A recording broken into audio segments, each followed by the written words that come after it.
Премьер Латвии Эвика Силиня подала прошение об отставке. Вместе с ней уходит весь Кабмин, что также означает распад правящей коалиции. К отставке привел правительственный кризис. Он начался с увольнения премьером министра обороны из-за прилета в Латвию со стороны России очередных дронов. Redzot spēcīgu profesionālu kandidātu aizsardzības ministra amatam, politiskie tukšrunātāji izvēlējās nevis risinājumu, bet krīzi, valdības krīzi. Tāpēc es paziņoju, ka atkāpjos no ministra prezidenta amata.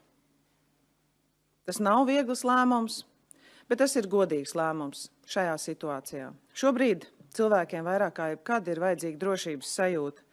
Nevis partiju ķīviņi, nevis amatu dalīšana vai politiska pozicionēšanās. Силиня сообщила, что ее команда будет работать до формирования нового Кабмина. До выборов 7-5 месяцев, и пока не ясно, какое решение примут в Риге на оставшееся время.